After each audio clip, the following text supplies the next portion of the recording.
componentes. La serie de tipo granulocítica, la van a ver acá, van a ser los neutrófilos, los eosinófilos y los basófilos. Entonces, granulocitos o PMN o polimorfonucleares se subdividen en tres: neutrófilos, eosinófilos y basófilos. El otro grupo, que no contiene gránulos en su interior, se llaman agranulocitos o también se llaman monomorfonucleares. Y acá, dentro del grupo de los monomorfonucleares o agranulocitos, hay dos: monocitos y linfocitos. ¿Qué pasa cuando yo estoy de guardia y recibo, o en el consultorio, y recibo un paciente con las características de 4 o 5 días de fiebre? Yo quiero saber realmente si lo que está cursando ese paciente va a ser una infección bacteriana o una infección viral. Lo examino, lo reviso de arriba abajo y no le encuentro qué es lo que está produciendo. Cuando vos no encontrás qué es lo que está produciendo, así a grandes rasgos, significa no le encuentro un foco claro. Vas a escuchar hablar en la jerga médica: no encuentro foco, es sin foco. Entonces hay que empezar a investigar qué es lo que le está pasando. ¿Está? Vos lo revisas de arriba abajo y no hay absolutamente nada. Bueno, ¿qué es lo que vas a pedir? Un recuento de glóbulos blancos y un predominio. ¿Qué significa esto? Pasadas las 12 horas del mediodía, salvo en un lugar privado, yo necesito saber qué predominio tiene el recuento de leucocitos o de glóbulos blancos. Cuando pido el predominio, el técnico, el bioquímico, sabe que le estoy pidiendo dos cosas puntuales. Le estoy pidiendo esto: ¿qué cantidad de neutrófilos hay? En porcentaje me los va a arrojar. ¿Y qué cantidad de linfocitos hay?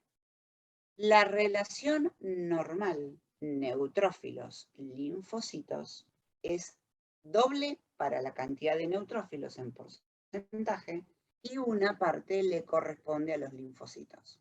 Relación fisiológica normal 2:1. Esta relación 2:1 es en el adulto. Pediátricamente no es así. Entonces, yo tengo neutrófilos el doble que de los linfocitos. ¿Hasta ahí vamos claro? Sí, profe. Sí, profe. Bueno, ¿qué pasa cuando esa relación se pierde? Y es cuando vos tenés que tomar conducta. Una vez que esa relación 2:1 de neutrófilos y linfocitos se perdió, Augusto, tenés el micrófono abierto. Cuando esa relación se perdió, significa que hay un predominio. Si el predominio, o sea, si esa relación aumentó para el lado de los neutrófilos, bueno, esto te está hablando de una infección bacteriana. Los neutrófilos aumentan cuando hay que destruir la pared de una bacteria. Esto ya lo van a ver minuciosamente en micro en cuarto. Entonces, cuando aumentan los neutrófilos, buscale la infección bacteriana que fuera. Búscala. ¿Por qué? Porque aumentan para lisar, para destruir la pared de una bacteria. Entonces, esta relación 2:1 se perdió. Ejemplo, acá vas a tener neutrófilos 80%, 75%, la perdimos esa relación. Y vas a mirar los linfocitos. ¿Qué pasa cuando ahora el aumento es de tipo linfocitario? Se invierte la fórmula. Suben más los linfos que los neutrófilos. Esto te está hablando de una infección viral. Paciente que te cae 3, 4 de la mañana, vos no le podés pedir la rutina completa, ¿sí? Sobre todo en un hospital, porque la guardia, pensá que la guardia está abocada a lo que entra por clínica médica como guardia, a lo que es unidad de terapia intensiva y a lo que es unidad coronaria. Entonces, tenés que ser expeditivo siempre focalizando y esperando qué es lo que vos querés encontrar.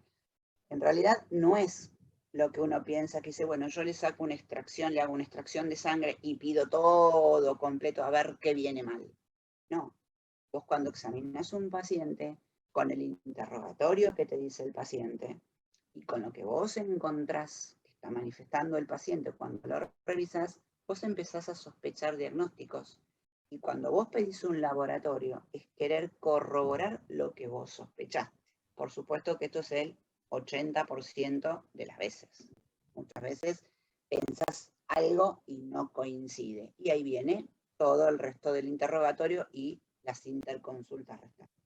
Pero en la guardia vos te tenés que operar así, tenés que manejarte así. En tu consultorio te vas a operar así. Cuando te llama un paciente y te dice, doctor, mire, y es tu paciente, ¿no?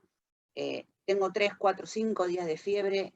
Bueno, mira, vení, buscar una receta al laboratorio y te veo en el consultorio ya. Listo, esto pasa. Entonces, el aumento de los neutrófilos, infección bacteriana. Vas a escuchar también en un pase de guardia que te dicen hemograma o predominio, espera, desviado para la izquierda. En la jerga médica ya sabemos, desviado para la izquierda aumentó los neutrófilos. No hay vuelta que darle. Cuando escuchás recuento, predominio o hemograma desviado para la derecha, infección viral. Empezá a buscar qué es lo que realmente le está pasando al paciente. Vuelvo para atrás. Entonces, esos son los dos fundamentales. Por supuesto que está el resto. Y ahora lo vamos a ver. Todos los leucocitos, todos los glóbulos blancos, tienen la función de defensa. Para tener la función de defensa, tienen características que no la tienen el glóbulo rojo ni que la tiene la plaqueta. Por ejemplo, responden, ¿sí?, a sustancias en las cuales fueron liberadas por un foco de infección. Eso se llama quimiotaxis, por ejemplo. Después tienen otra característica. ¿Qué hacen? Pueden atravesar esas uniones intercelulares a nivel del endotelio vascular. Pensá que glóbulo rojo, glóbulo blanco y leucocitos forman parte del componente globular sanguíneo. Bueno, los leucocitos tienen la posibilidad de atravesar esas uniones a nivel del endotelio vascular sin lesionarlo, porque si lo llegaran a lesionar, vos reconocería tu plaqueta y tu sistema plasmático de coagulación una superficie como irregular, no intacta, entonces desencadenaría la formación de un trombo. Bueno, el leucocito tiene esa característica. Atraviesa las uniones intercelulares, se dirige al foco de infección, agente extraño, patógeno, que produce liberación de sustancias que son llamadoras y son las responsables de la quimiotaxis del glóbulo blanco. El glóbulo blanco también tiene una característica. Puede recubrir una parte de ese foco infeccioso y hacer de forma más llamativa al resto de glóbulos blancos para que ataquen y puedan controlar la infección. Otra de las características que tiene el glóbulo blanco, engloba a esa sustancia como extraña, tiene una función de fagocitosis, lo come, lo engloba, forma una vacuola, ¿sí?, y en su interior tira enzimas, por ejemplo, de acción lisosomal. Pueden tirar radicales libres, cuestión de que puedan ayudar a destruir ese agente patógeno o ese foco infeccioso. Entonces, miremos acá. ¿Tienen quimiotaxis? Sí, o sea que hacen un movimiento dirigido hacia las sustancias típicas que va a liberarte ese foco infeccioso. Tienen diapédesis, o sea, atraviesan la pared de esos capilares sin lesionarlos y se dirigen específicamente al foco de infección. Generan un movimiento ameboideo típico en el tejido conectivo y eso me permite a mí el mejor desplazamiento del glóbulo rojo hacia la zona de infección.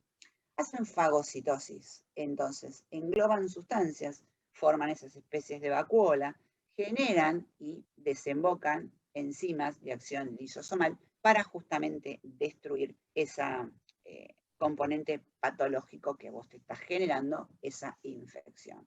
Entonces, tienen diapéresis como función fundamental, atraviesan ese endotelio vascular, no te producen lesión capilar. Eso es una ventaja para que vos no generes ningún cambio hemodinámico cardiovascular que implique generar algún flujo turbulento, o tampoco me permite, ya que ustedes están viendo sangre y vieron la acción plaquetaria, que vos generes la formación de un trombo porque hubo una lesión en ese endotelio capilar que fue justo provocada porque el glóbulo blanco lo atravesó. No, por suerte no genera ninguna lesión capilar. Ahora, el aumento de glóbulos blancos en sangre periférica, cuando hay algún desorden importante, ojo acá, importante en la producción de la serie de glóbulos blancos, ¿sí? Vos sabés que la célula madre, la médula ósea, se va a encargar de la progenie para glóbulos blancos, para glóbulos rojos y para plaquetas. Si yo tengo alguna anomalía en la producción, algún disturbio en la producción de glóbulos blancos, aumentan extremadamente los glóbulos blancos. 50.000, 60.000, mira lo que te estoy hablando. O sea, que ese disturbio originó células malignas. Un ejemplo, ¿tá? Células malignas va a ser un cáncer, ¿sí? Para que lo entiendan así, que es de sangre, producto de una alteración en la médula, en la generación de la médula. Eso es lo que se llama leucemia, ¿sí? Hay una anomalía en la producción dentro de la serie y formación de glóbulos blancos que empieza a generar y a tirar a la sangre periférica, generar lo que serían células malignas que vas a ver que van a ser informadas como células blásticas, o sea, deformación y atipía de la célula normal, perdió la característica normal. Bueno, cuando hay un tipo de patología así, la serie blanca empieza a liberar hacia el torrente sanguíneo, o sea, a nivel periférico, células anormales, células que vos vas a conocerlas con el nombre ya el año que viene de células blásticas. Bueno, ¿eso qué me va a generar a mí? Y el aumento de una celularidad tan importante me va a generar un enlentecimiento vascular. En vez de producirlo el glóbulo rojo, que fisiológicamente es el que está en mayor concentración, cuando vos bajabas el componente acuoso del plasma, acá lo va a generar ahora el aumento descontrolado y atípico del glóbulo blanco. Y me va a generar un cuadro de hiperviscosidad. Viscosidad que era la resistencia a circular, la resistencia de la sangre a circular. Entonces, la parte cardiovascular, ya lo vas a ver, la semana que viene, no la otra, porque ya entramos en cardio, vas a ver que el corazón va a funcionar con mayor fuerza de contractilidad. ¿Eso qué va a generar? Y un flujo turbulento, ¿sí? Entonces se desordena y eso me puede llegar a provocar lesiones por contacto en la carga del endotelio vascular y yo perder la carga negativa. Pero el paso del leucocito en rango de la normalidad a través de un endotelio vascular no produce lesión. La puedo llegar a provocar, y aclaro esta pregunta porque me la hicieron, si yo tengo un aumento en la celularidad muy marcado. Ejemplo, en este tipo de tumores. No es lo mismo el tumor de producción de la serie blanca que pasa a nivel periférico que de las células del tejido linfático, porque tejido linfático es linfoma.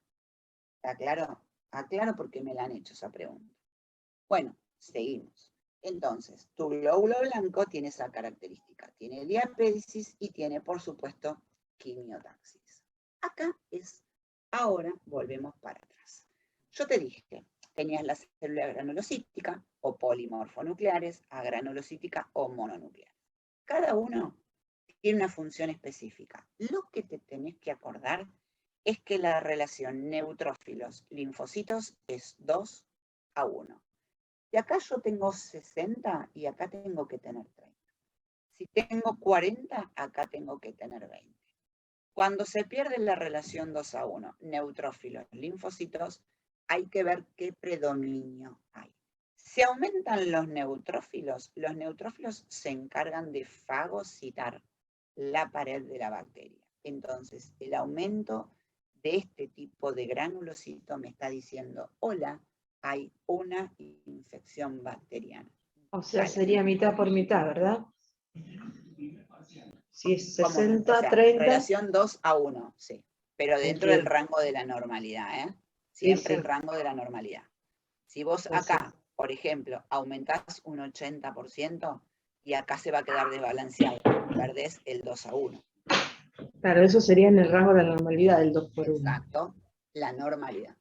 Ah, Cuando a mí me aumenta el predominio de tipo de neutrófilos sobre los linfocitos, yo te digo, hay una infección bacteriana. Vos como médica, infección bacteriana y empezás a buscar qué. El qué puede ser que cuando le revises el oído por una otoscopía, veas el tímpano congestivo. Sí, el paciente te va a decir, ¿sabe qué? Yo hace 3 o 4 días estuve con un moco. ¿Sí? Y bueno, a ver, el moco, ¿qué moco era? No, era un moco transparente. Pero ¿qué pasa? Si tiene una disfunción de la trompa de Eustaquio, ¿sí? Entonces va a ser una colección de ese moquito en el oído medio. Todavía no tiene el dolor punzante, ¿eh? No lo tiene. O si quizás tuvo una patología previa, una perforación timpánica, y bueno, no va a tener la clínica típica. O por ejemplo, un paciente que tiene una infección urinaria, todavía no tiene la clínica de decir, sí, sabe que yo voy, la verdad que varias veces al baño y cada vez que voy al baño siento como un pequeño ardor al final de la micción, pero no tiene otra cosa.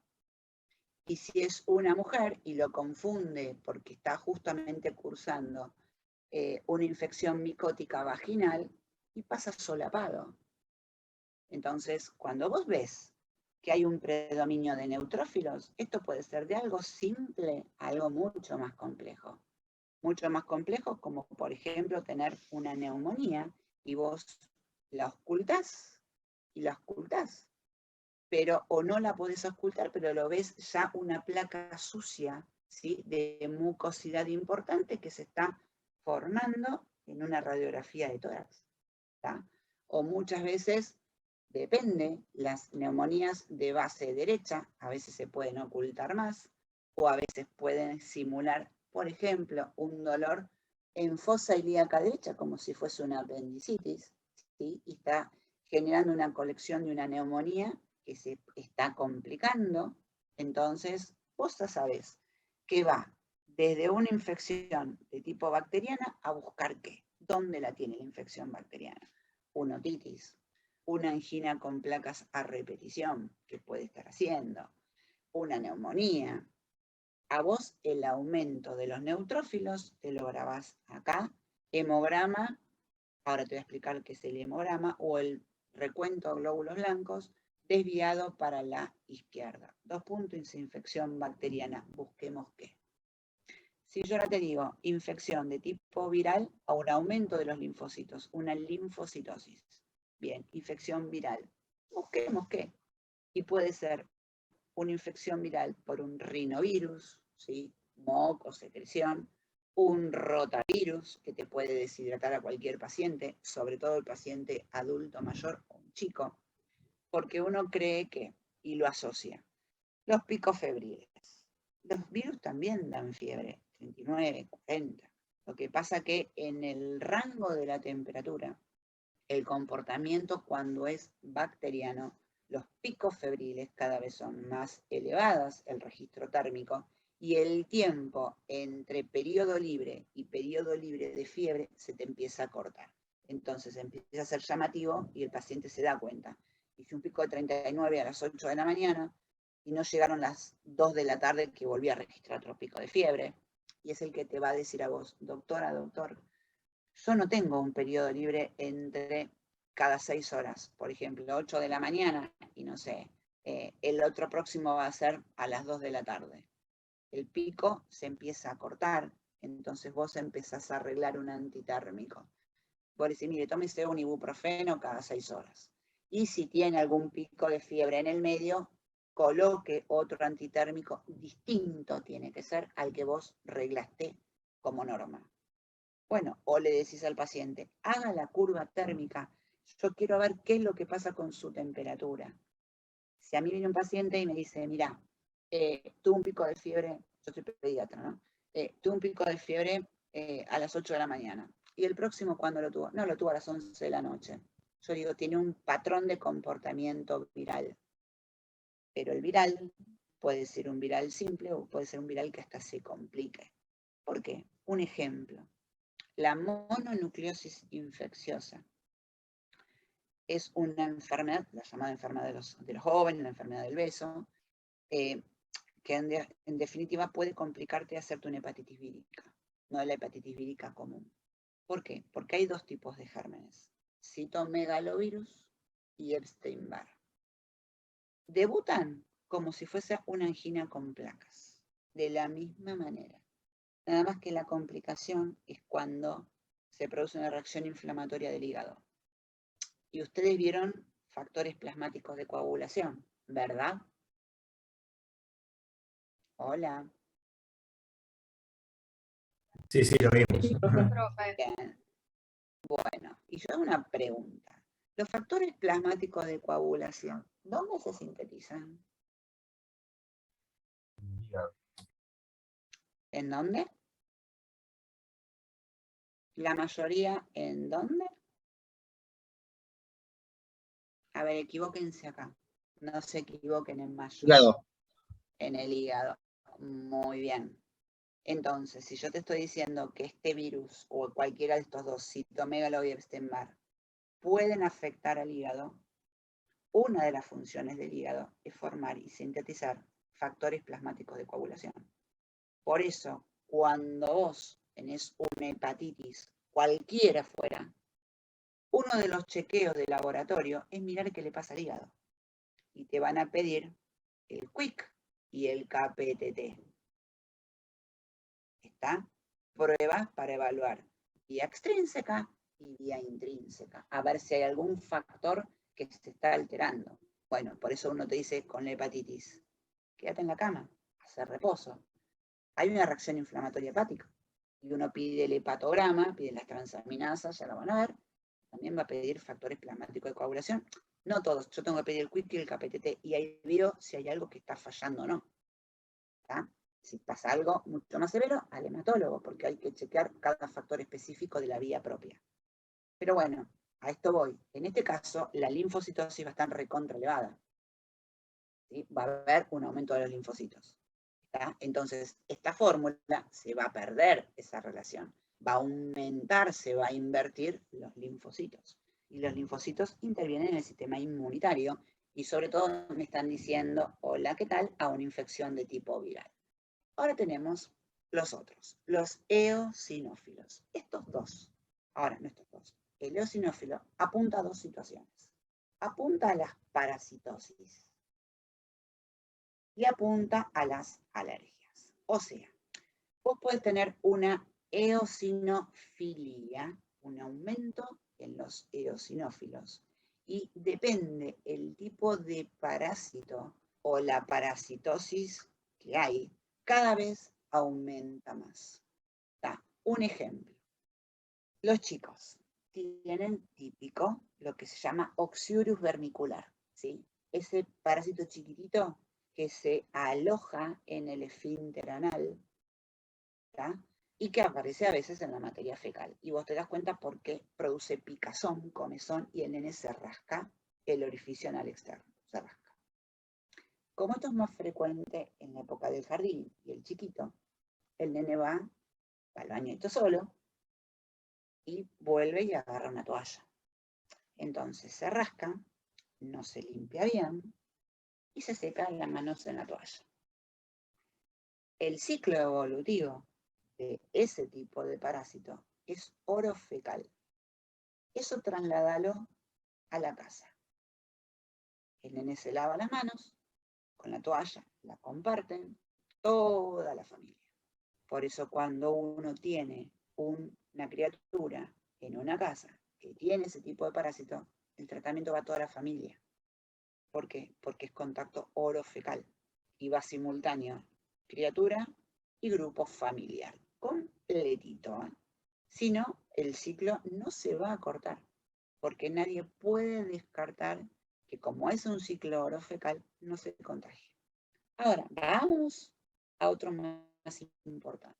Vamos para el norte, del lado del norte del país, donde es mucho más una costumbre más importante andar descalzo. Todo el mundo anda descalzo, pero andar descalzo en la tierra, que es lo más lindo que hay, o en el pasto. Bueno, pero ¿qué pasa? Supongamos que yo apoyo mi piecito y hay un parásito que va a ingresar a través de la piel, ¿sí? Y va a ser su ciclo evolutivo normal, común y corriente a nivel intestinal. Ese parásito con su ciclo evolutivo va a pasar desde huevito, larvita, se va a generar el parásito intestinal. Ese parásito, por ejemplo, tiene promedio 10 centímetros. En su ciclo intestinal puede migrar, puede pasar tubo digestivo e irse para la circulación portal. Hígado, vena porta, ¿sí? Terminó con la cava, circulación. Es más, muchas veces puede ocurrir que como hay macho y hembra, ¿sí?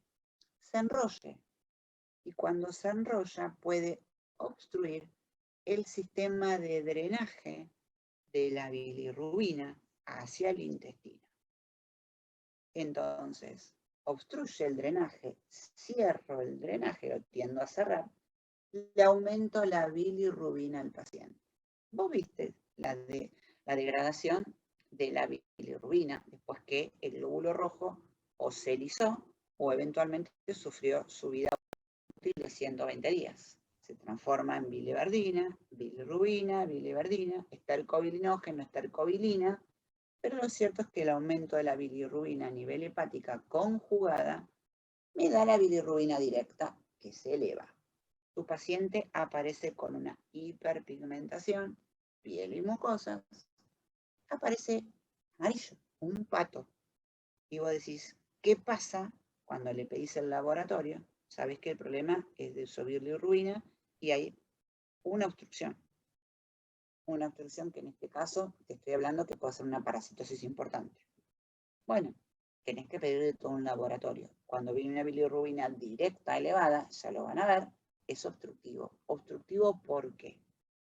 Un obstructivo por una parasitosis, en este caso, como te lo estoy explicando, o un obstructivo, por ejemplo, un cáncer de cabeza de páncreas.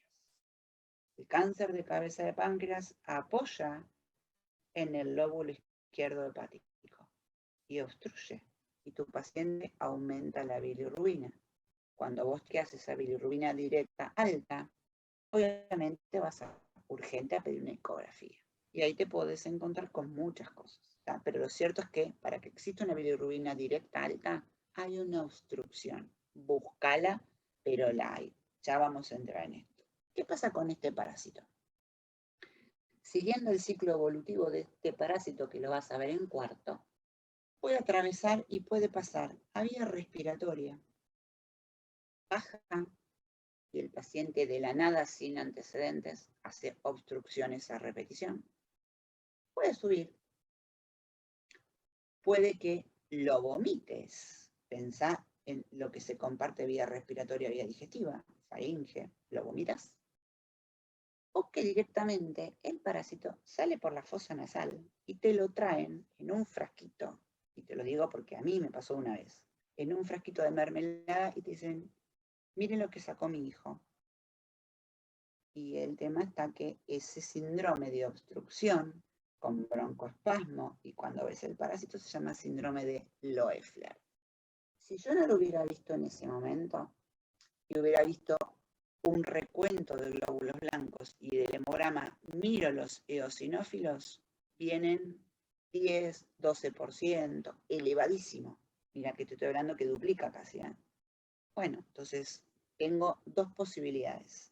Los eosinófilos se elevan. La eosinofilia la tenés elevada en una parasitosis. Considerando el ciclo evolutivo de un parásito, tiene que ser importante. O, como lo expliqué recién, o ser crónico, ¿sí? O la otra es que tengan reacciones alérgicas. Y ahí me decís, Betina, alergia que se va a manifestar de diferentes maneras y vos vas a ver a tu paciente porque lo revisaste.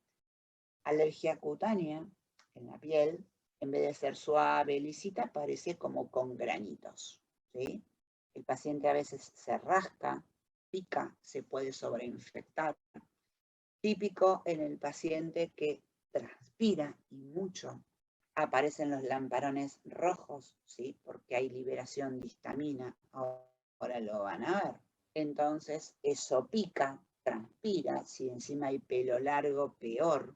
Zona húmeda, se infecta. Y ahí tengo los eosinófilos también que se van a elevar.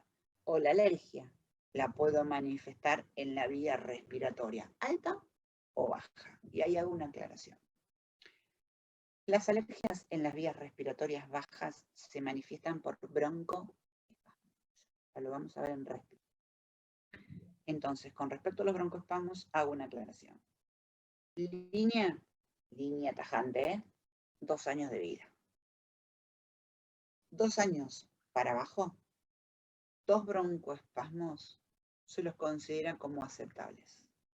Cuando es menor de 2 años, se llama ese broncoespasmo bronquiolitis. Hasta 2 es normal. ¿Y por qué normal? Porque puede haber una hiperreactividad, porque existe una inmadurez en el sistema inmunitario. Normal. ¿Sí? El componente respiratorio madura alrededor de los 12 años. Por eso hay muchas criaturas que empiezan con un tratamiento neumonológico y antes de los 12 años se les corta el tratamiento porque evolucionaron perfectamente. Ahora, ese 2 añitos para arriba, 2 años para arriba, al broncoespasmo, a las crisis de broncoespasmo, se lo termina rotulando como paciente asmático. Ya lo vamos a ver, esto es como para que lo vean ahora sí, ¿sí? Porque el tema es de leucocitos. Bueno, la manifestación de un cuadro alérgico, yo tengo receptores en la vía aérea. Si es alta, por ejemplo, la situación, la alergia, me puede dar laringitis a repetición, me quedo difónica y me despierto como si fuese que no me ingresa correctamente el aire y la madre se asusta y hacen que parece que se mueren. Lo único que está viendo es una disminución del orificio de entrada de la columna de aire, ¿sí? Y asusta porque piensa que se está ahogando y muriendo. Y no es así. Entonces, eso puede ocurrir así. Puede ocurrir los típicos, ¿sí? Marzo, abril, septiembre y octubre empiezan a chorrear moco. De la nada, ¿eh? Se levantan bien y de golpe el moco. Y son los pañuelos y los pañuelitos y los pañuelitos. Bueno, hay receptores de la vía aérea, tanto alta como baja. Y esto ocurre en marzo, abril, septiembre y octubre, que es con el cambio de clima. Cambio de clima o cuando pasas por debajo de un árbol y hay todo ese polen. Bueno, ¿por qué? Y porque esto es toda una vía de receptores, que tienen receptores altos y bajos, receptores J, por ejemplo, ¿sí? Y bueno, son receptores que van a estimular el alérgeno y listo, se desencadena la respuesta. Entonces, frente a este cuadro de manifestación respiratoria, alta, baja, manifestación cutánea, los eosinófilos también aumentan. Entonces vos me podés decir, y Betina, ¿y si vos tenés una eosinofilia, cómo te das cuenta de dónde proviene el tema? Mirá, si yo pienso que esto es mediado por una reacción alérgica, yo tengo inmunoglobulinas, una inmunoglobulina que me va a ayudar. Y esa inmunoglobulina es la inmunoglobulina E. Ya lo van a ver en Bioquín, en Inmuno, que están las llamadas GAM, IgG, IgA, que es secretora, IgM, ¿sí? Y aparte está la IgE. Estas tienen un rango por edad y un valor que les corresponde. Esto es lo que manejan perfectamente los alergistas y los neumonólogos. Ahora, puedo hacer pruebas de reacción cutánea y me van a dar positivo o negativo y también me van a orientar. Y si yo sospechara que en realidad esto está todo normal y pienso en un tipo de parásito y tengo que investigar la materia fecal, entonces mando a hacer, si es un Oxyurus, ¿sí?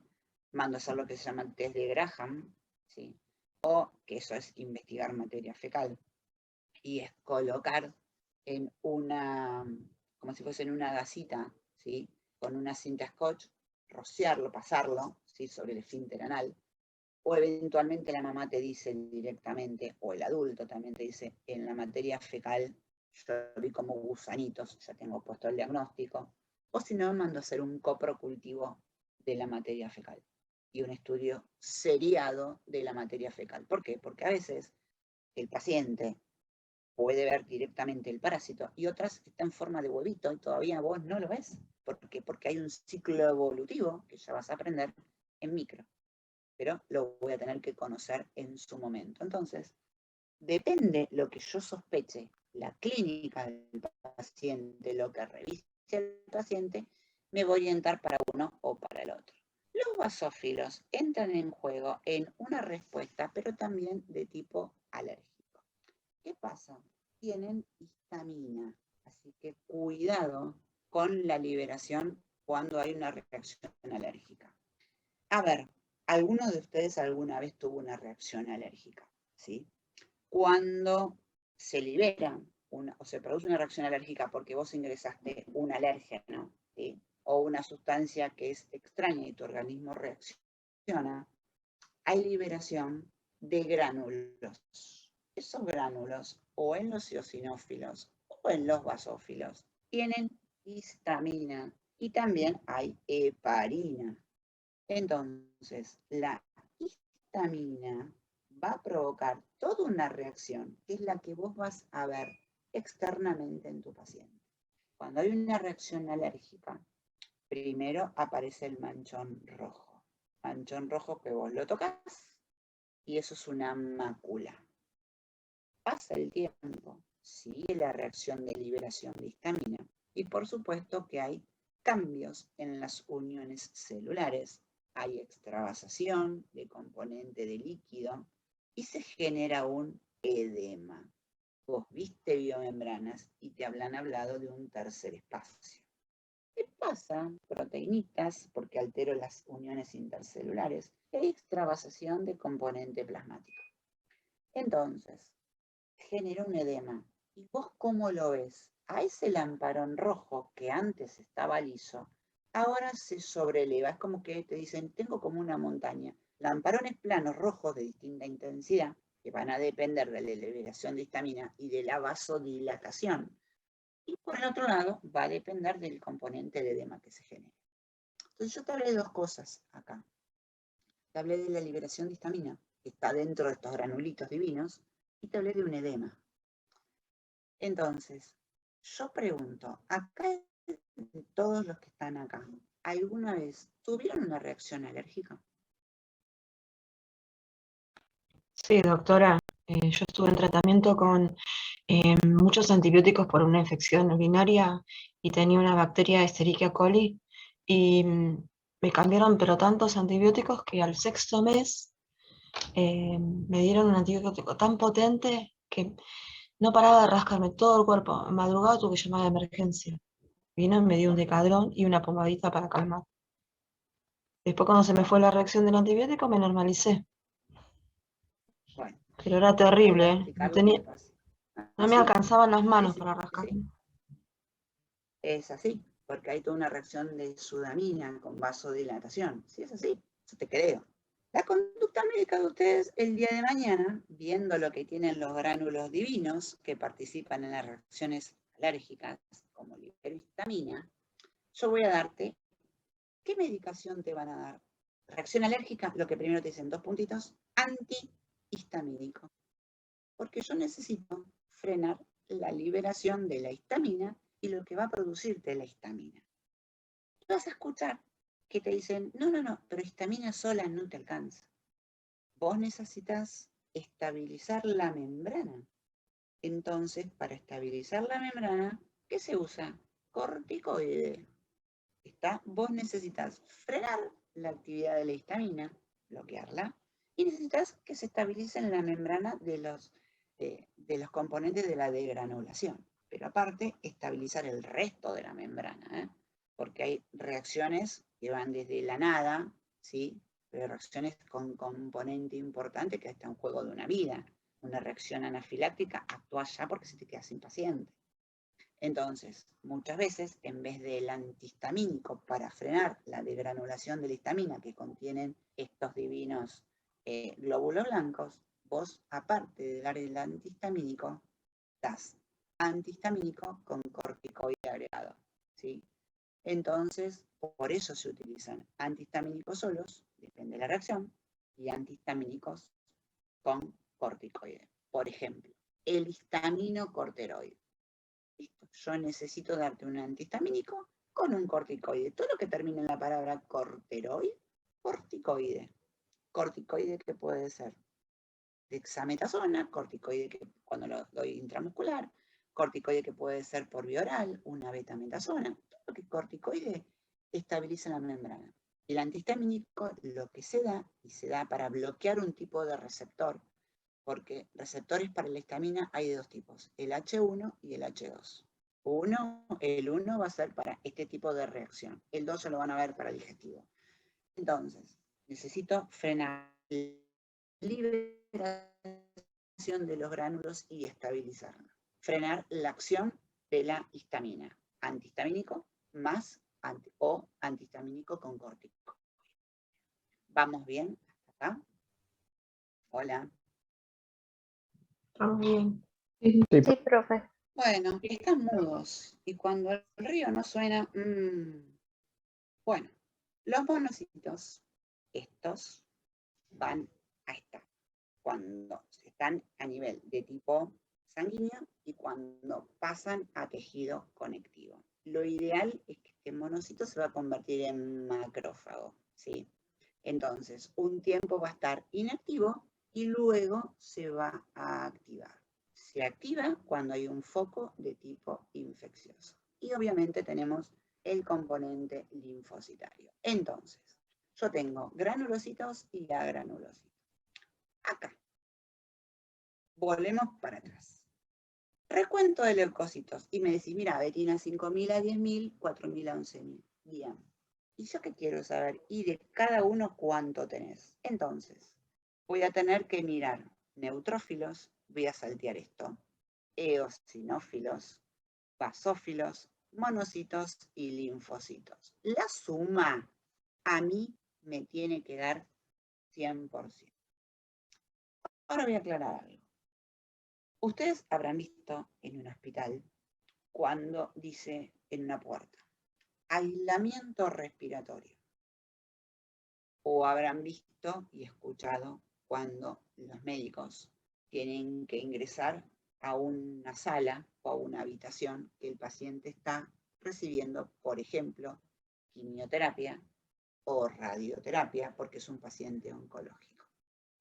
Cuando yo doy el día de mañana, y ustedes den el día de mañana o tengan un paciente que está en un tratamiento oncológico, las drogas frenan toda la serie, ¿sí?, de la médula ósea. Supongamos, y viendo lo que hablamos recién de una leucemia, donde van a aumentar la serie de esos neutrófilos terriblemente. Yo lo que voy a querer, uno de los tratamientos, es frenar la producción anómala. Entonces voy a indicar una droga quimioterápica, ¿sí? Quimioterápica porque se administra por vena.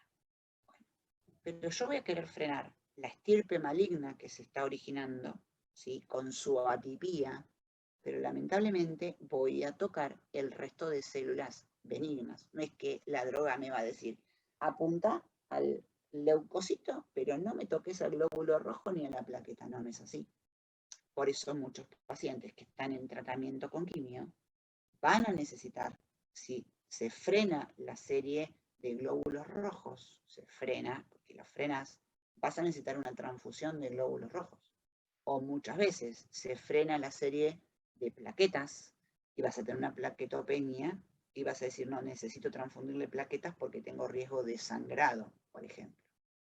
Entonces, ¿qué pasa dentro de esos neutrófilos cuando yo tengo un tipo de tratamiento así? Como yo sé que los neutrófilos es un grupo de granulocitos que intervienen en la infección bacteriana y cuando yo los freno porque estoy en un tratamiento determinado, ese paciente es pasible de que tenga alguna infección agregada, hasta inclusive se pueda llegar a morir de una infección. Ustedes habrán escuchado, por ejemplo, un paciente HIV, un paciente sidótico, no se muere de SIDA, se muere de infección sobreagregada que no se pudo defender, secundaria a un tratamiento o a un bloqueo. Bueno, pasa exactamente lo mismo con otro paciente y se lo llevó a la realidad. Un paciente que está internado en un hospital, en un sanatorio, que está recibiendo una medicación oncológica. Va a frenarte toda la estirpe de la serie de glóbulos rojos, glóbulos blancos, que es lo que vos realmente querés atacar, pero también te puede serie plaquetaria. Entonces, yo te lo apunto a serie de glóbulos blancos. Ahora, yo quiero frenar los glóbulos blancos anómalos. Anómalos que me los van a informar como atípicos. ¿Están escuchando? Porque más inestabilidad. Se corta un poquito, pero se escucha.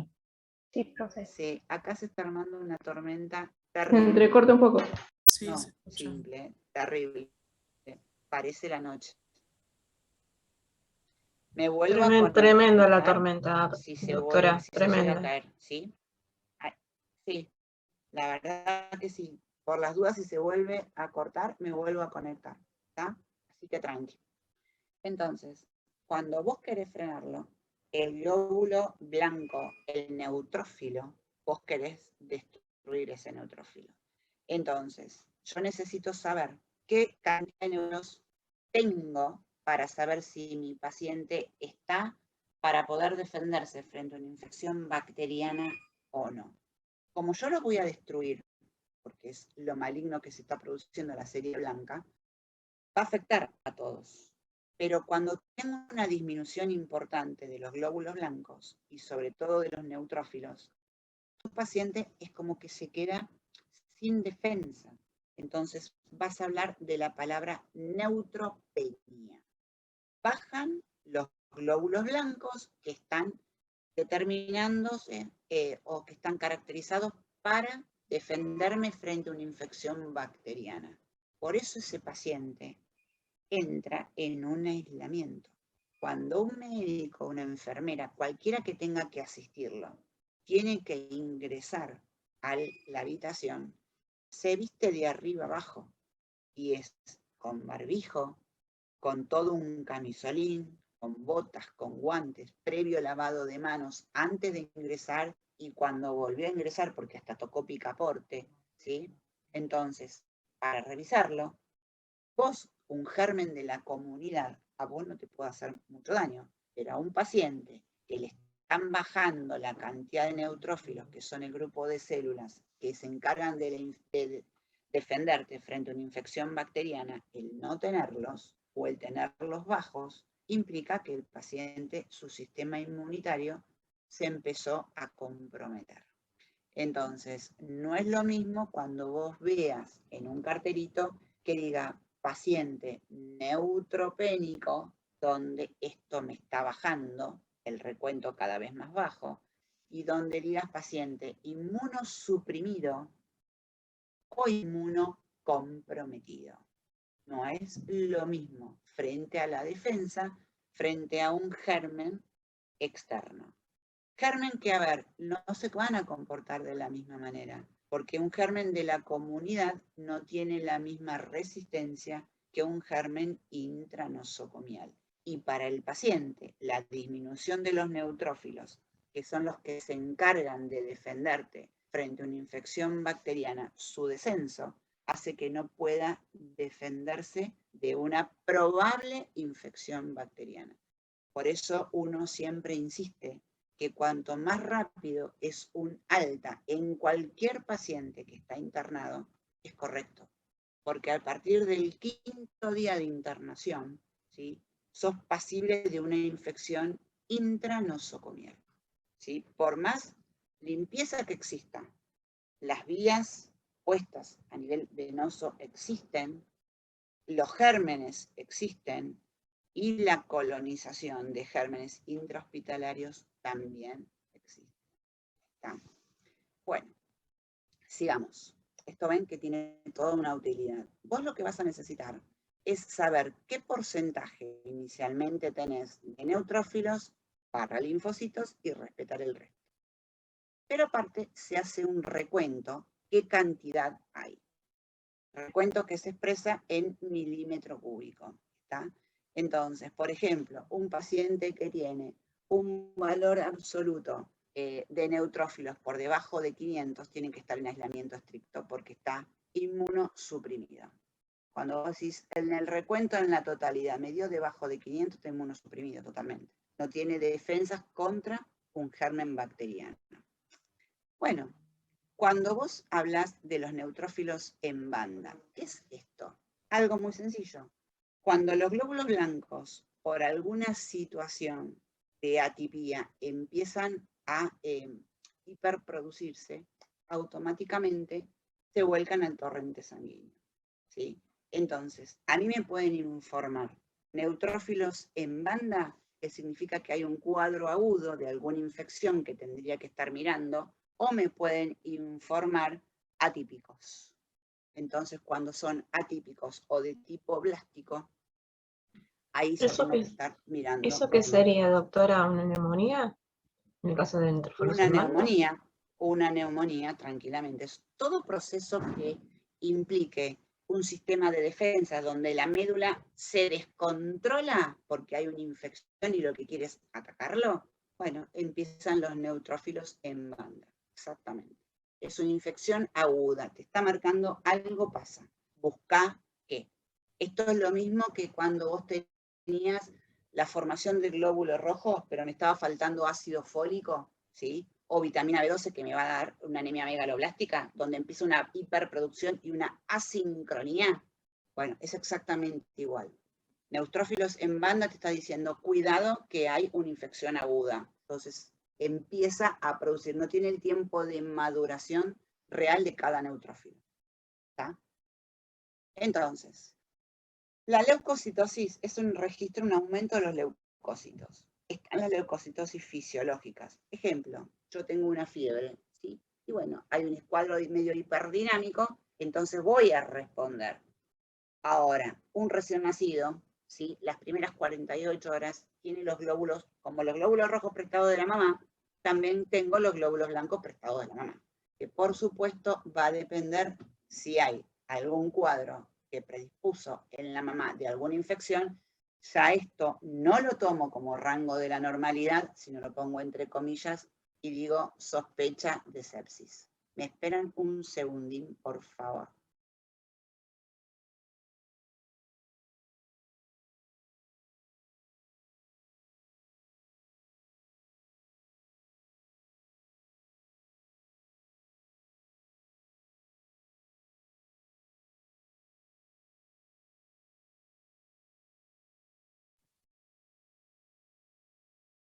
Se puso oscuro olímpicamente y tuve que prender la luz.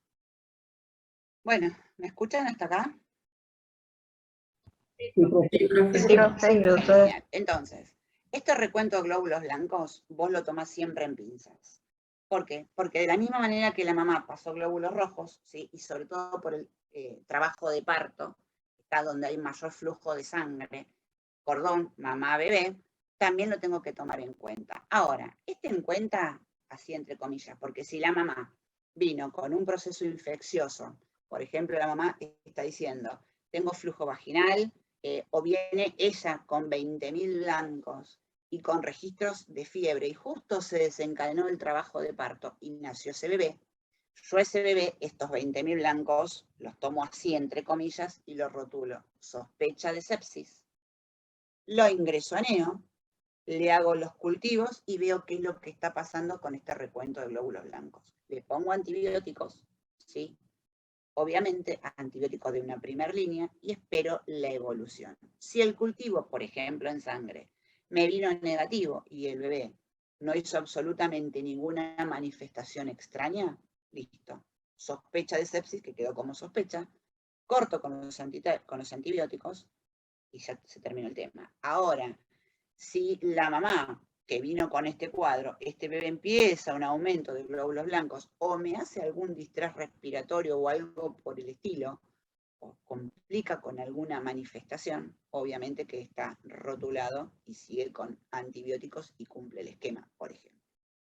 El embarazo, el trabajo de parto, el ejercicio físico intenso, quienes se entrenan, ¿sí?, en forma importante, va a aumentar la creatinina, y porque la creatinina tiene que ver con origen de masa muscular. El estrés emocional, a ver, un burnout, ¿sí? No es un pico aislado de estrés, no. Y obviamente el aumento de la temperatura corporal. Hay leucocitosis y hay leucopenias también, pero ojo, la leucopenia no es fisiológica. La bajada de glóbulos blancos siempre es patológica. La leucocitosis, que es el aumento de glóbulos blancos, puede ser fisiológica o patológica, pero freno en la serie de glóbulos blancos fisiológica no existe.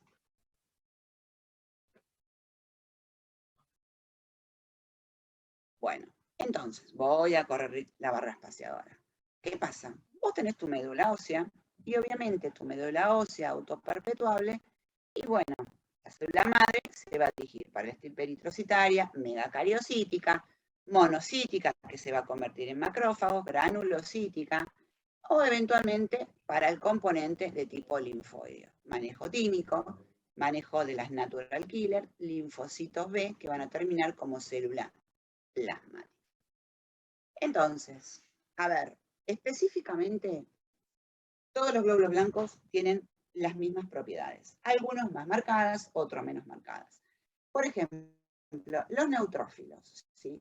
Estos que en realidad se modifican y se pierde esa relación cuando hay una infección bacteriana. Bueno, su vida media es de 4 a 8 horas, pero a nivel del tejido, como es importante su actividad, tiene una función inclusive de opsonizadora, aparte de una quimiotaxis, aparte de una diapédesis, es más importante, perduran más la vida a nivel del tejido, o sea, a nivel tisular. Bueno, todo tipo de sustancia que sea llamadora, que responda con una quimiotaxis, ahí vas a encontrar ese neutrófilo. Entonces, ¿quiénes van a ser justamente esas sustancias quimiotácticas? Ejemplo, toxinas, lípidos oxidados, proteína, cualquier producto de degradación de un tejido inflamado, el sistema complemento, esto lo van a ver específicamente en inmuno, sustancias reactivas de la coagulación, factor 12, la calicreína, tienen opsonización, recubren a ese antígeno, a ese foco infeccioso, lo recubren, por lo tanto lo hacen más sensible para que más glóbulos blancos dentro de los neutrófilos vayan y ataquen más, y obviamente que hacen una fagocitosis, ¿sí? Engloba el germen a través de un fagosoma, genero de granulo, formación de una vacuola y empiezo a dar, por ejemplo, peróxido de hidrógeno, radicales libres, bueno, todo lo que me lleve a mí a lisar, a destruir esa noxa que a mí me ingresó. Bueno, ahora en función de tus monocitos y que se iban a convertir en macrófagos. Bueno, vida promedio 24-48 horas. En sangre periférica tiene un estadio fugaz, transitorio. Rápidamente, cuando hay una infección focalizada, atraviesan, ¿sí?, y se dirigen directamente al tejido. Y ahí perduran meses, 4 a 6 meses. Ese tipo de monocito, cuando sale del componente periférico, se transforma en macrófago, ¿está? Su forma activa es el macrófago. Bien, entonces, hay un micrófono abierto. Entonces, por ejemplo, Profe, ¿dónde disculpe, yo puedo llegar? ¿Qué, David? pero ese monocito está como en reconocimiento del virus que ya impactó a algún órgano o algo. Se activa, virus, bacteria, se activa frente a la presencia de cualquier tipo de noxa, ¿sí? Entonces sale del tejido sanguíneo, por eso se habla de tejido periférico, y automáticamente se instala y atraviesa y queda en tejido conectivo, por ejemplo. Mirá, lo puedo encontrar a nivel medular óseo, formando parte de un estroma, formando parte de factores de crecimiento, a nivel de ganglio linfático, a nivel de vaso, a nivel de los sinusoides hepáticos, en componente alveolar y en piel formando parte de los histiocitos. Tienen distinta manera de presentación. Lo cierto es que se transforman desde tejido periférico, que están en un estado intermedio de la madurez, o inmaduro si lo querés llamar así, y pasan a un estado real de activación cuando pasan a ese tejido conectivo. Bien, vamos para acá. Fíjate. Funciones de esos monocitos que luego se convierten en macrófago. Intervienen en las funciones exactamente igual que el neutrófilo, pero en menor potencia, en definitiva. Regulan la respuesta inmunitaria, o sea, reacción que modula presentación frente a un cuadro linfótico y el macrófago. Aumenta frente a la presencia de tumores. Aumenta como revestimiento a nivel del endotelio. Entonces, está en reposo, se sensibilizó y obviamente se activó. Eosinófilos. Mirá lo que viven en sangre, 24 horas. Y te dije, los eosinófilos tienen dos características. La primera, frente a una parasitosis, y la otra, frente a las inmunoglobulinas E. Como función es muy parecida al neutrófilo. Todos comparten las mismas características, las mismas propiedades, pero es menor en su función bactericida, salvo que tiene una función así específica contra los parásitos, ¿sí? Y otra función frente a la presencia de componente alérgico. Fíjate, frente a los parásitos, producen enzimas proteolíticas. Forman en forma activa la formación de ese oxígeno, o sea, intervienen en la formación de radicales libres. Y otra cosa más, intervienen en la formación de una proteína basal, que en realidad es de acción larvicida. O sea, esta proteína básica mayor va a depender del ciclo evolutivo de ese parásito. Bueno, por supuesto que va a mediar reacción inflamatoria, ¿sí? Y otra cosa que van a tener histamina.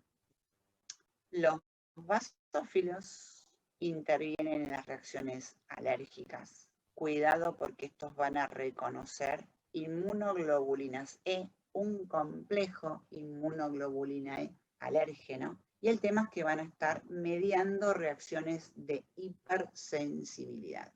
Van a liberar distintos tipos de sustancias que son características de ese cuadro alérgico. 2 puntos, manejo de histamina sobre todo. Entonces, el tema es así.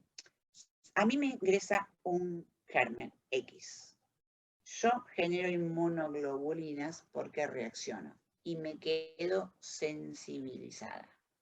Se formó un complejito, inmunoglobulina, con ese antígeno. Me sensibilicé. Próxima vez que me vuelve a ingresar ese antígeno, hago un desastre. Entonces, antígeno, anticuerpos con inmunoglobulina E. Tengo los receptores que están ocupados por la inmunoglobulina E. Por segunda vez vuelve ese antígeno y hay reacción antígeno-anticuerpo con liberación de sustancias endógenas. 2 puntos, la histamina o la que dice, y depende el grado de sensibilidad, va a ser la respuesta frente a un cuadro alérgico, que puede ir desde una manifestación sencilla hasta un cuadro que inclusive puedo llegar al shock cardiovascular. Libero gránulos. Los gránulos que te dije que tenían histamina. La histamina baja la presión arterial. Bloquea el efecto, ya lo van a ver, de la resistencia vascular periférica. Produce broncoconstricción y aumentó la permeabilidad vascular. Por lo tanto, hacen un componente hemodinámico. Y puedes ir al shock cardiovascular. Liberan histamina, aumentó la permeabilidad capilar. Yo te hablé de la generación de un edema. Cuando yo pierdo esas uniones intercelulares, paso proteínas, paso agua, hacen una contracción del músculo liso vascular. Heparina puedo tener y tiene un efecto anticoagulante. Liberan sustancias de reacción anafiláctica que van a ser los leucotrienos. Hoy por hoy hay una medicación que va a frenar una reacción alérgica y hay distintos tipos de niveles y depende la manifestación de tu cuadro alérgico de tu paciente, donde vos podés frenar la acción de los leucotrienos. Y una de las medicaciones se llama Montelukast. Montelukast, que es usado por los neumonólogos, por alergistas y ahora por otorrinolaringólogos. Bueno, puedo liberar citoquinas, sustancias que van a modular la permeabilidad vascular, que inclusive van a estimular más liberación de histamina. Por eso vos necesitas frenar la acción de la histamina dando un antihistamínico y estabilizar la membrana. Si yo quiero estabilizar la membrana, necesito dar, por ejemplo, un corticoide. Bueno, y acá tenemos todo un cuadro que resume. Los neutrófilos intervienen en la fagocitosis, destruyen las bacterias por medio de la lisosima, destruyen la pared bacteriana. Los eosinófilos tienen manejo con liberación de histamina, que están ubicadas en cualquier tipo de entonces de reacción alérgica, fagocitan complejo antígeno-anticuerpo y destruyen ciertos parásitos. Los basófilos también liberan heparina e histamina, modulan también reacciones alérgicas. Y acá encontramos algunas definiciones. Esto es puro de inmuno y no nos vamos a meter en los temas de inmuno porque son abocados por bioquímica. Definiciones que voy a necesitar saber. Inmunidad natural es una inmunidad de tipo inespecífica, ¿sí? Y la adquirida es específica. Entonces, la inmunidad de tipo inespecífica o también llamada natural no requiere que vos tengas contacto previo con algún alérgeno. Entonces, no requiere contacto previo, es una respuesta rápida y, por supuesto, este sistema está mediado por la acción de los granulocitos. Fundamental por la acción de los granulocitos. La adquirida, acá sí yo necesité la presentación de un antígeno. O sea, requiere un contacto previo con una sensibilización. Esto es una respuesta más lenta, pero es muchísimo más eficaz y bien selectiva. Entonces, en tu inmunidad natural o innata están los fagocitos, las células natural killer, la fagocitosis y los macrófagos. En la adquirida o en la adaptativa interviene también la inmunidad natural, pero una artificial, pasiva, se adquiere artificialmente, o activa, también adquirida artificialmente. Por eso van a haber distintos tipos de vacunas que uno dice a virus atenuado o eventualmente a virus muerto. Bueno, órganos de tu sistema inmune, médula ósea, timo, periféricos, adenoides. Y acá tenemos un tema entre lo que es adenoides y lo que son amígdalas. Uno dice, no, bueno, no sirven para nada. No, sí sirven.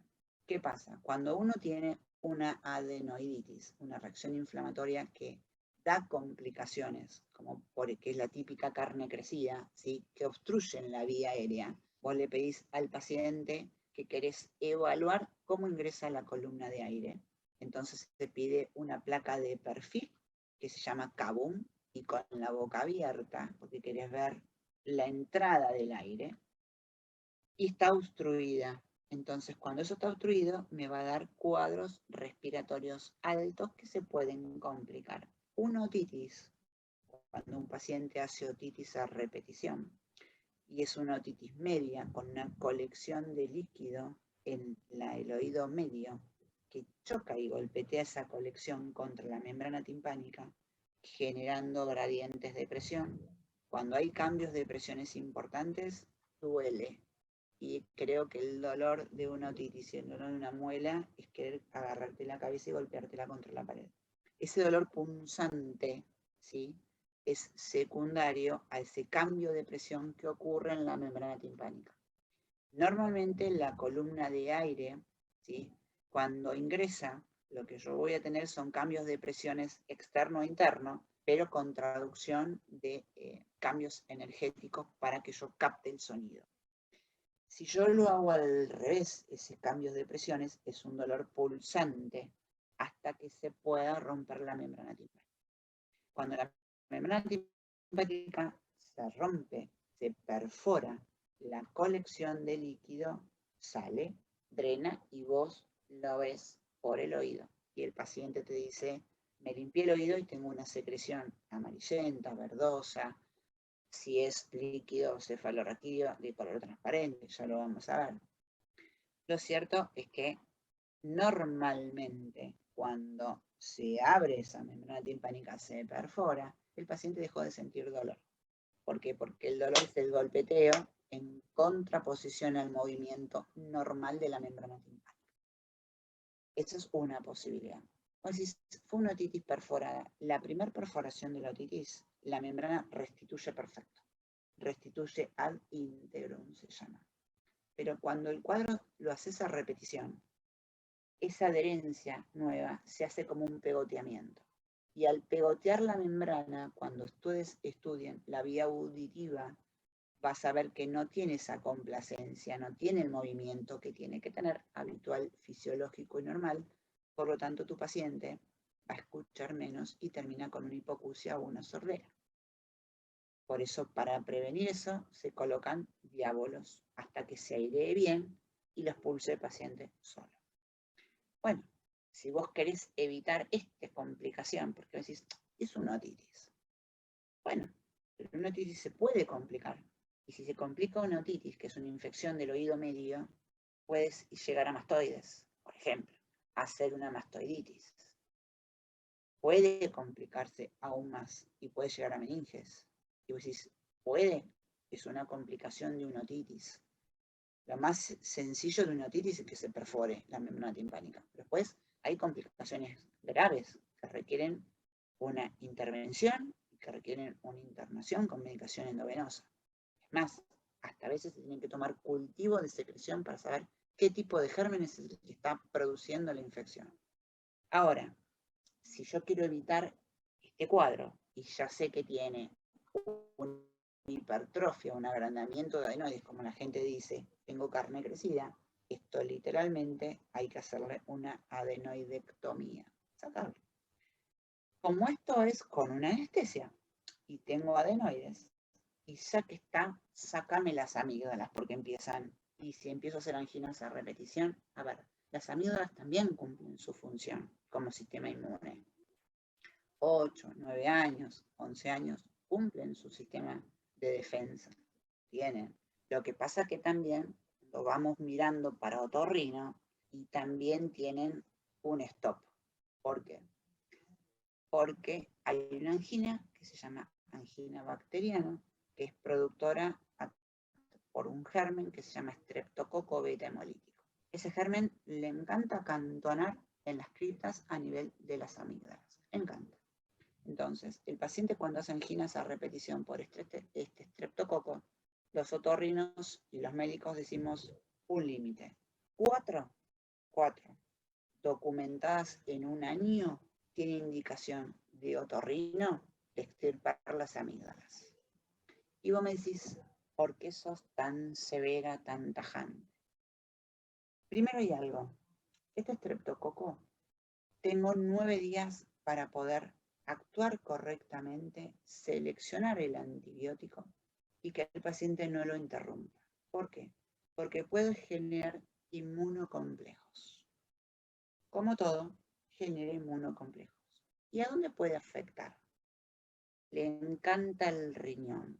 Entonces, cuando le encanta el riñón y el paciente interrumpió el tratamiento porque ya se sintió bien o no lo cumplió correctamente o te equivocaste en la elección del antibiótico, puede ocurrir, entonces forma esos inmunocomplejos que se depositan en el riñón, ¿sí? En la membrana basal del riñón, en el glomérulo. Ya lo vamos a ver cuando veamos todo funcionalismo renal y causas de insuficiencia renal aguda. ¿Sabes que te termino dañando la membrana del riñón para toda su vida? Bueno, vas a ver que existe algo que se llama glomerulonefritis post-estreptococo. Supongamos que no tocamos ahí el riñón, tocamos las válvulas del corazón. Entonces, ese paciente, cuando empiezan con lesión de tipo valvular, porque se acantonó el germen, va a terminar haciendo parte de una fiebre reumática. Puede ir hasta un reemplazo valvular. Y ya cuando hay un reemplazo valvular, vos viste sangre y viste hemostasia. Y te habrán hablado de anticoagulantes. Es un reemplazo valvular, es un foco totalmente extraño a un paciente y se puede generar presencia de trombos. Entonces ese paciente, justamente por lo que es cardiovascular, va a tener que estar anticoagulado toda su vida. Con anticoagulantes al principio endovenosos, subcutáneos, y después lo vas a pasar por vía oral, pero anticoagulado al fin, bloqueándole el efecto de la antitrombina 3, o sea, bloqueando todos las serinoproteasas, para que yo no quiera formar trombina. Acordate, protrombina, trombina, fibrinógeno, fibrina.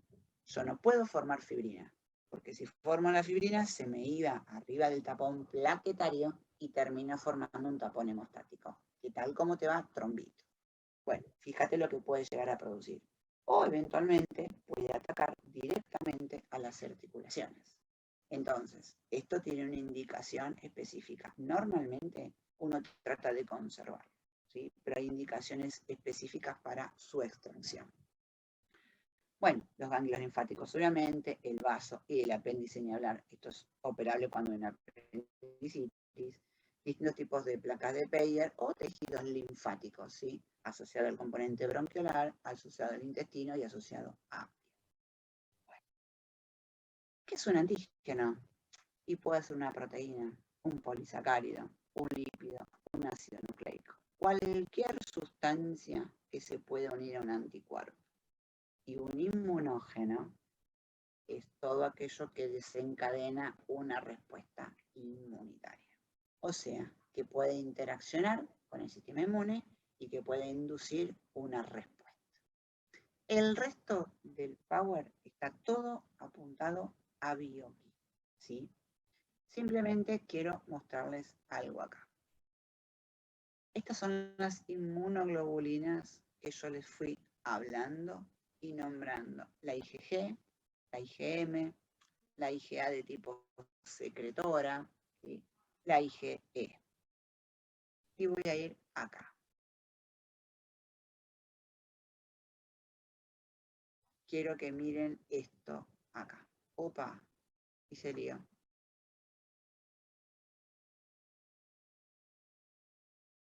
Tranqui. Yo tengo una reacción inflamatoria, una inflamación aguda, hay un aumento del flujo sanguíneo, cambia la permeabilidad, llegan los neutrófilos, llegan los macrófagos y quiero destruir la noxa. Si la inflamación se transforma en crónica, van a activarse los linfocitos y empiezan los inmunocomplejos. Con la presencia de un exudado inflamatorio, o sea, una extravasación, y acá me empiezan a cambiar las presiones en mi capilar. Entonces, pasa el aumento de la presión hidrostática, cambian las presiones a nivel de las proteínas.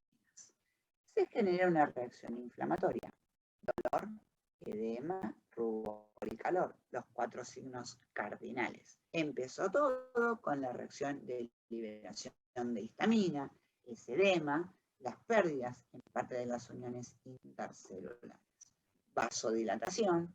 Fíjate los cambios hemodinámicos, vasoconstricción, el músculo liso vascular va a reaccionar. Puede haber vasodilatación periférica y cambio la permeabilidad. Todo esto hemodinámico puede ser algo sencillito o algo complejo en forma importante. Fenómenos celulares para que se produzca todo esto: marginación, rodamiento, adhesión de acción leucocitaria, transmigración de hacer estímulo quimiotáctico, pasaje de esos neutrófilos, por ejemplo, fagocitosis, degradación intracelular, se activan, se liberan todo lo que son productos de acción leucocitaria. Bueno, voy a dejar de compartir. Bueno, a ver, se empezó a complicar un cachitito más, ¿sí? Miércoles, mañana, van a tener ya músculo, ¿sí? Y el jueves, viernes tienen mecánica contráctil. O sea, estamos haciendo la introducción a cardio. La semana que viene es todo cardio, ¿está? Y empieza la etapa más compleja. ¿Por qué? Porque hay algunos que no les gusta cardio, porque interpretar un electrocardiograma no es fácil, porque explicar el ciclo cardíaco y cómo lleva una insuficiencia cardíaca del lado derecho, del lado izquierdo y todo el porqué tampoco es fácil, y porque no resumí y no estudié las 2 rotaciones que se están terminando. El viernes, que es primero, ya les voy a estar diciendo, miren que el mes que viene está el examen. Y no se olviden de algo. Yo ya lo mandamos por anuncios y avisos, ¿sí? Tienen todo el mes abril para hacer